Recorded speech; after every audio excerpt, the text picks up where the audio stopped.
Okay, great. I'll introduce you. Yes. One line on the CV. Hi everyone, my name is Dr. Sneha Ru. I'm a palliative physician and founder of Ori Kalankini. Ori Kalankini is an organization that's changing narratives around menstruation and sexuality in India using art, theatre, and dialogue. So the series is called Leaning to the Network, where we bring people from different parts of our network to meet each other. And today we have Tejasvi with us. Tejasvi is an independent journalist, and she's going to workshop with us around intersectional feminism. So Tejasvi, over to you. Tell us what it is and who you are. Thank you so much for inviting me for this. I think this is the first time I'm actually talking about feminism, talking about intersectionality, because I think until last year, actually it's a lifelong process. I'm always learning more about what these identities are and how they play a role in how we express ourselves. But until last year, I was only absorbing. I was not talking about it. I felt like at some point, I felt like I learned and I was aware on how to read all of these identities in different situations, at different events, in different locations, among different sorts of people. And I realized that I must start talking about it as much as I know. Otherwise it's completely invisibilized, and that's a problem. So I think that's where it all began. I was like, I'm going to not call out, but I'm going to talk about where I see these issues, where I see these demarcations, as and when I see them. I might be right, I might be wrong, I might not know the entire nuance of it, but I think it's the best. I think it's a good place to just start off wherever you are. So yeah, that's where it started. And I've been a journalist for about a couple of years. I've been a social researcher for about most of my career. So about 6 to 8 years, I've been a social science researcher. And that has taken me to various places. I started off as a management consultant, which means that where businesses use social research.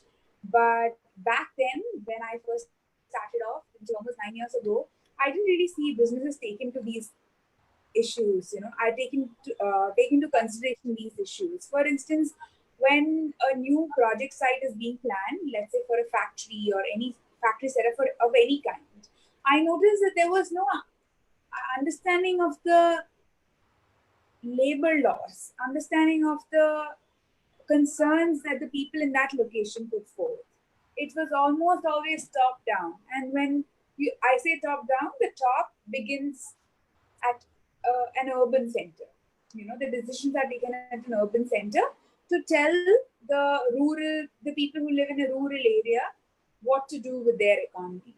But obviously, the thing is, if humanity has existed for thousands of years, then we have figured out our own forms of economy, our own forms of labor, our own forms of existence, subsistence for thousands of years, right? So I truly believe that there needs to be better dialogue between these two decision-making authorities.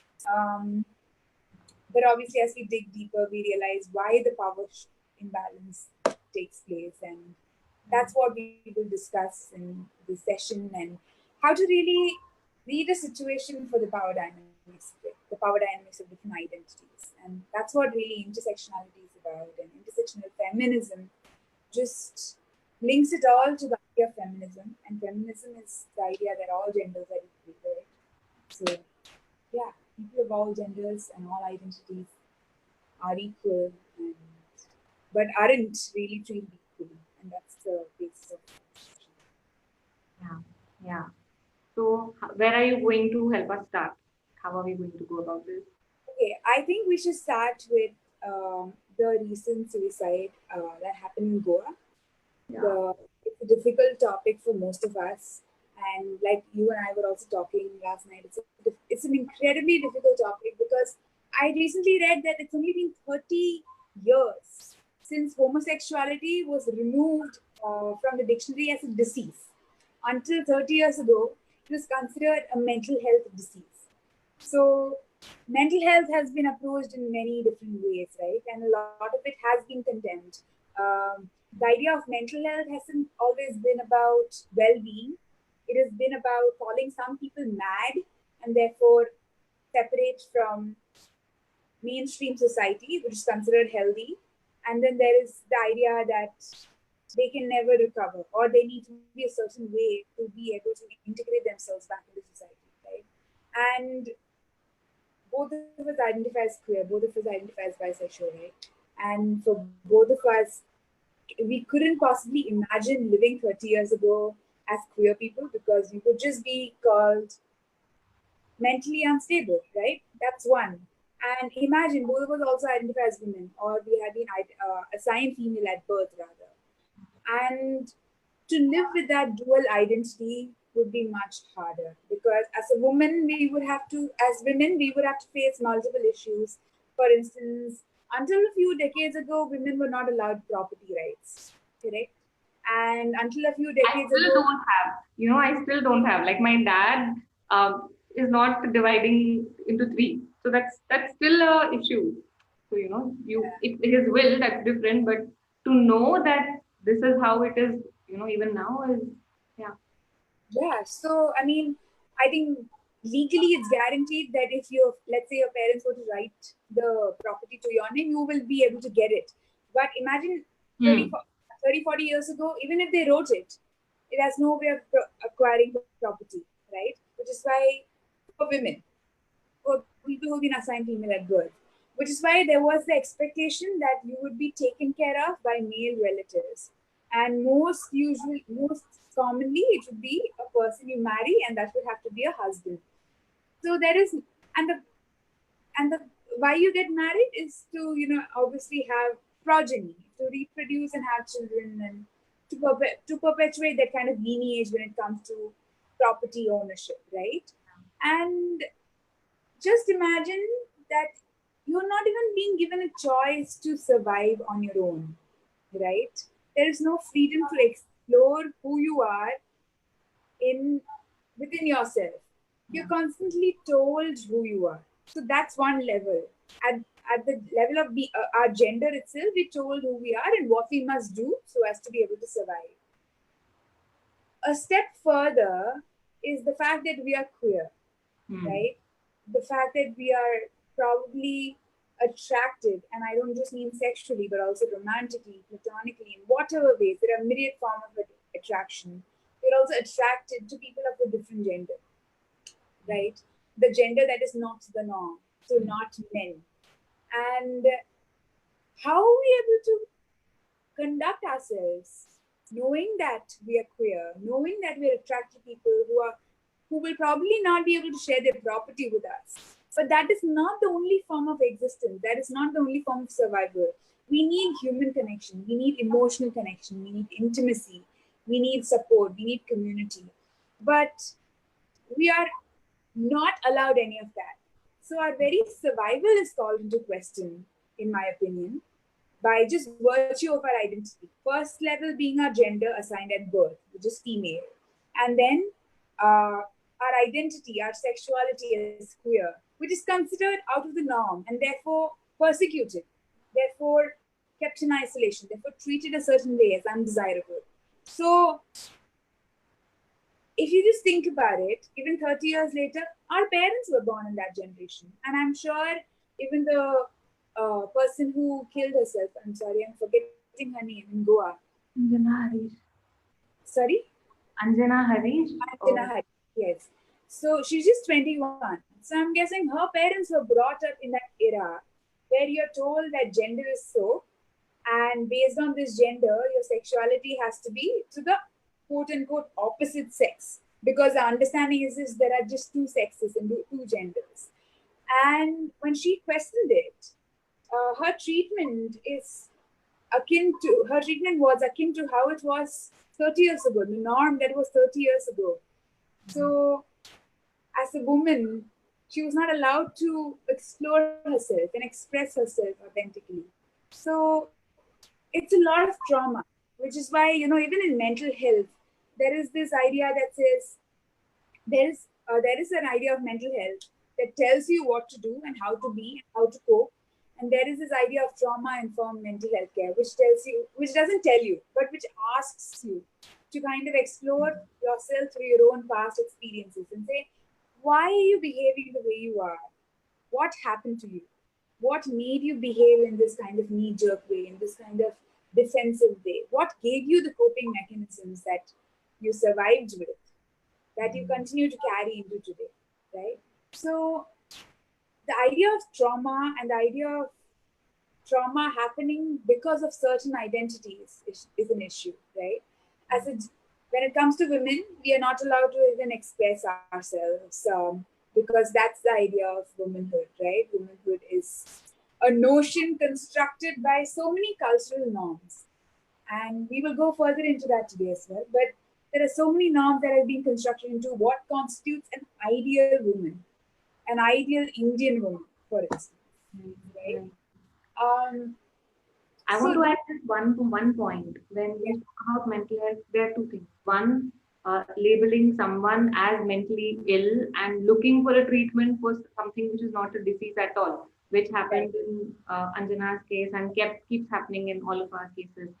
And second thing is, it is a fact that people who identify as queer have more instances of suffering from, say, anxiety, depression, and more chances of committing suicide because of the marginalization that they face.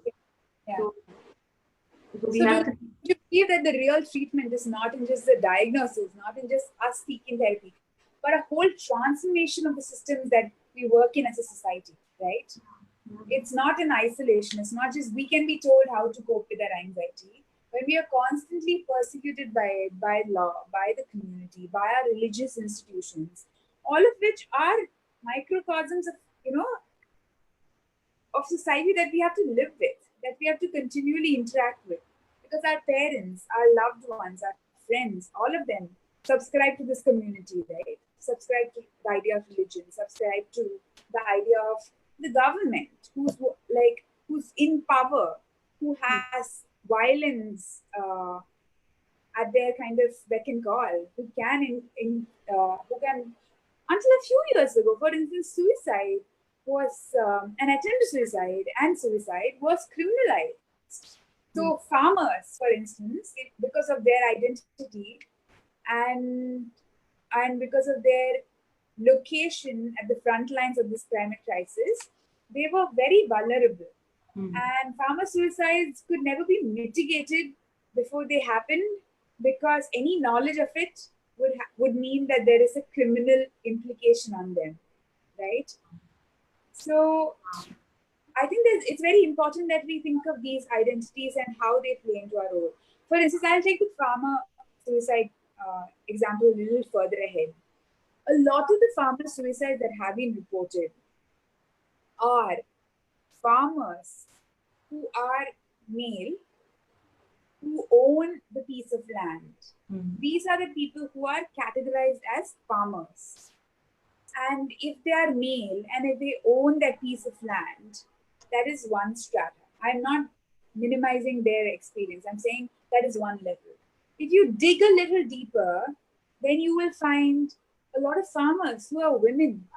Because unlike our gendered workplaces today in the cities, women, men, trans people, all of them have had to work together on the farms for eons, for decades. It's not like the women who have to work on farms, that strata of the society is allowed the luxury of just sitting at home. The way a lot of people think women just sit at home. There's a lot of labor that they had to perform as a result of their location in the community. Otherwise, you've heard of, I'm sure we've all heard of women who held their babies and, worked on farms for 8 hours. So there were women who were farmers and their deaths were not reported as farmer suicides. They were not registered as farmer suicides, right? So that is below the strata that's identified as farmers. They own the land, they are male.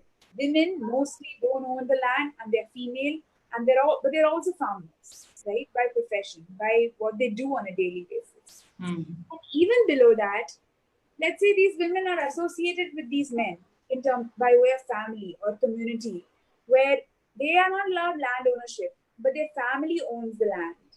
So they still have that kind of, how would I put it? They still have that kind of support system where the land is not directly theirs by virtue of their family. Maybe they have some claim to it. And then below that, below this entire strata, there are also farm hands, there are also bonded laborers. And even today, there are bonded laborers who migrate from other cities, who migrate from other towns and villages, from other states to work on these farms, right? They are daily wage laborers. Every day that they turn up, they're allowed some money, they're given some money. And let's say because of the suicide of the farmer who owns the land itself, who's not able to afford to feed his own family, these people are a lot more vulnerable because they don't even own the land. They don't have the support of their community because they've left it behind and then moved to another place to work on this land for subsistence. And imagine their plight. How are they?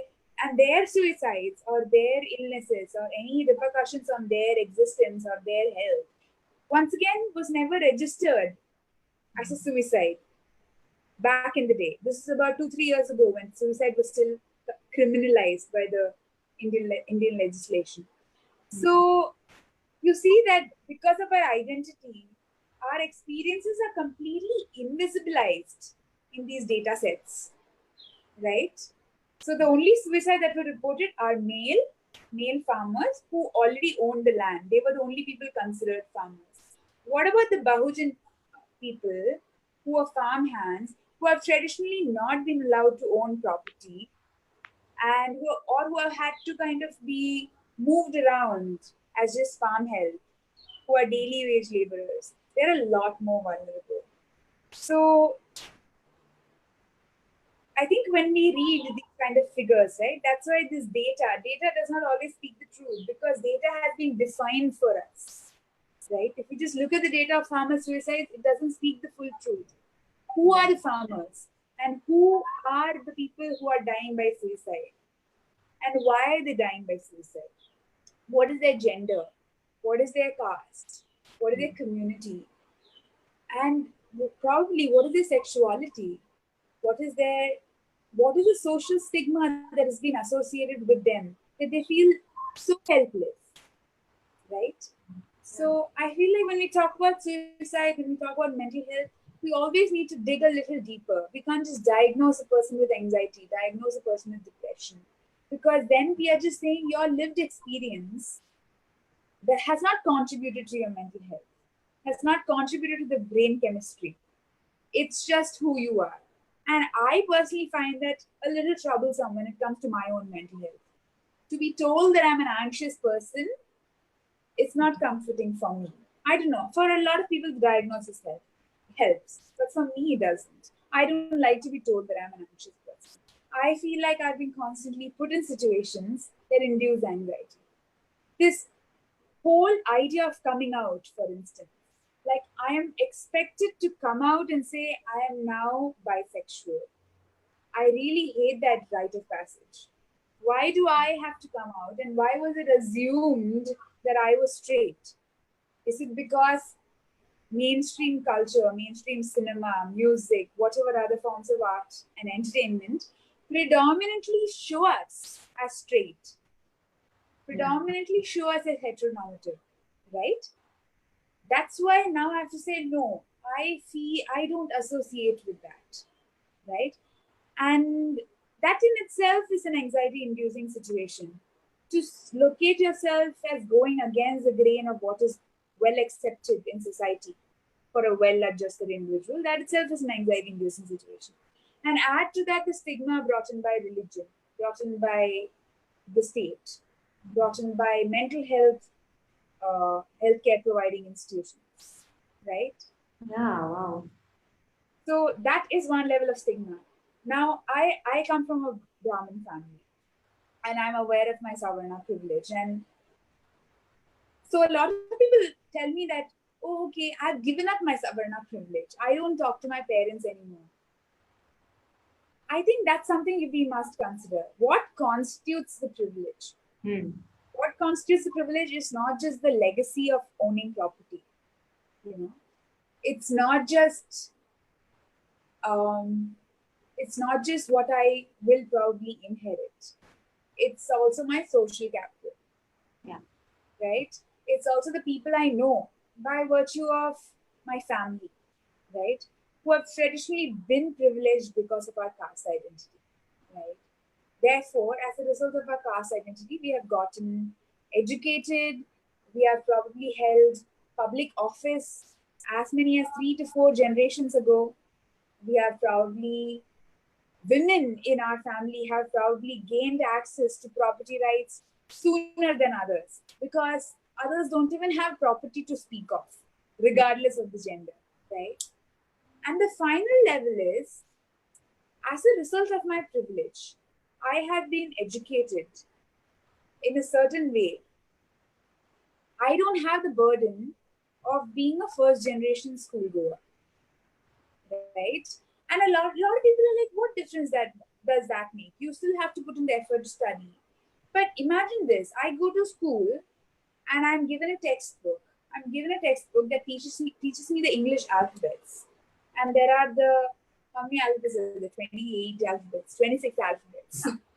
So there are all the 26 alphabets. And I bring them back home.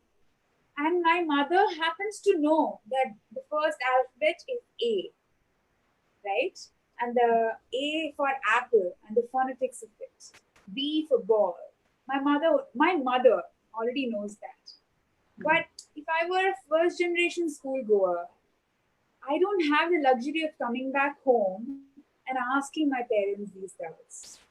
And if you take it a little forward, I might also receive some form of, I might also be able to apprentice with my parents. If, let's say, one of my parents is an engineer, or my uncle or aunt or grandfather, someone is already an engineer, then I have that much of a head start in understanding those concepts, or in discussing the concepts within the comfort of my home, as opposed to just discussing it in the classroom. So when I do reach a classroom, I already know these concepts, or I'm more familiar with the jargon of it, because my father, my mother, or my family has already been talking about it for years.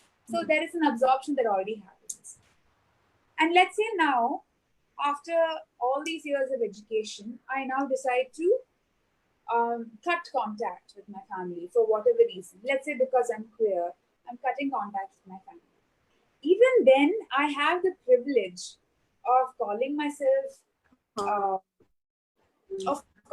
educated, right? I am still not a first generation schoolgoer.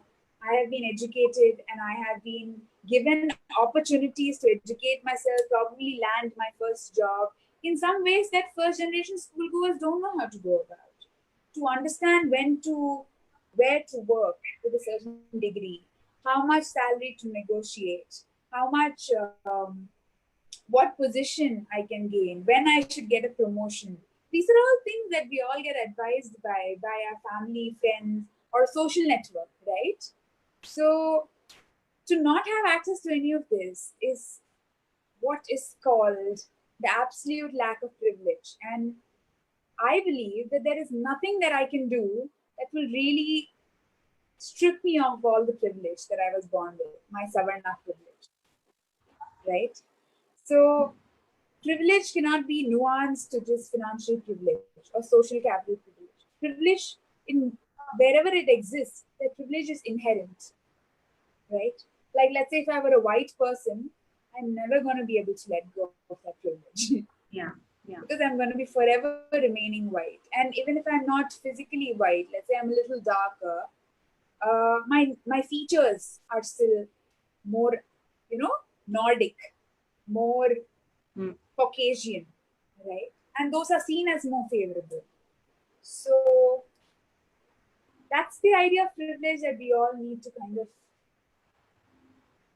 consider. I feel like when I talk to people about privilege, the other day someone was telling me, I'm not privileged anymore. I don't talk to my family. And I was like, and yet here you are speaking to me in English, telling me about your experiences of living in all these different cities. The ability of calling people, certain kinds of people, your friends, just because you can speak in English, right? Just because you seem civilized to them, you're gaining access to them. Just because you have a phone, just because you know how to use basic technology, right? Because you grew up around it. So the idea of privilege is very nuanced. And I think when people talk about letting go of it, or of acknowledging your privilege, they're not asking you to let go of it, because the idea of privilege cannot be let go of. I was just going to say the same thing, that do we need to let go, or how about leveraging privilege? Right. How do you make use of your privilege? First of all, even get aware. Yeah. Become That you have these privileges because of your gender, because of your, if you're a straight person, because of sexuality. I feel like even monosexuals have some kind of privilege over people who are bisexual or pansexual. Because this idea that you are attracted to people of different genders apparently seems radical. It's just like, oh, you swing both ways, you swing in all directions. What does that mean? Yeah. You know? So, and that, actually, all these examples you gave, like we spoke last night also, it brings in front why intersectionality becomes all the more important, because we have so many identities, and because some identities are rewarded over others. And what if you have a cluster of identities that are prejudice, that face prejudice, right? I came out of a WhatsApp group, which was the second time. So one was previously what happened. I came out last night of a WhatsApp group of a very leading feminist network, because they just fail to acknowledge. Like, I put up the message about petitioning for queer affirmative mental health care, and giving Anjana Suresh's video and everything like that. And I just didn't get any response at all. And I waited this morning. It was 10, it was 11, 12. And then I realized, like, how, if they're not getting this about me, and why it's important to me, forget even socially, if they're not able to see the intersections and see that, if we call ourselves feminists, we need to speak about this issue. Even otherwise, even if that is not happening, but they're not able to empathize with one person belonging to their group, and who has that particular identity, because feminism is not supposed to look at whatever reason you're giving, that okay, feminism has nothing to do with wanting queer affirmative healthcare, mental health care, for example. You might put yourself in narrow boxes, but that is the cause of many incidents like these happening, right? Nobody is standing up and saying that, look. I think that's the thing about feminism. For the longest time, I didn't call myself a feminist, and I don't think I was wrong, because the feminist ideas that I was introduced to just merely created the idea of two genders, and it simply said that women are oppressed, men are not. That was the idea that was perpetuated. There was no deconstruction of the idea of feminism, which is about femininity. It's not necessarily about women. It's about femininity. Sure, there is a layer of femininity in just our physical selves. But even beyond our physical attributes, like having certain body parts, there are other attributes of femininity which are considered less desirable than masculinity. That is one level of it. And then when you take it forward, masculinity is also hyped up so much. There is a peak masculinity that is described, and that is shown as aspirational, right? For instance, the idea of a Marlboro man, or the Axe effect. If you're a man, and if you like that Axe deodorant, then you should hope for women to follow you. It does not matter if you're gay. It does not matter if you are, asexual. It does not matter if you're bisexual. That is spectrum altogether. Like, we've completely invisibilized. Exactly. So there is a very aspirational form of existence that has been perpetuated by the globalized media. And when I say the globalized media, obviously a lot of power for it, the media technology, everything is coming from the West, right? The so-called white areas of the world, where they get access to these technology first, and then it kind of percolates downwards to post-colonial countries. But when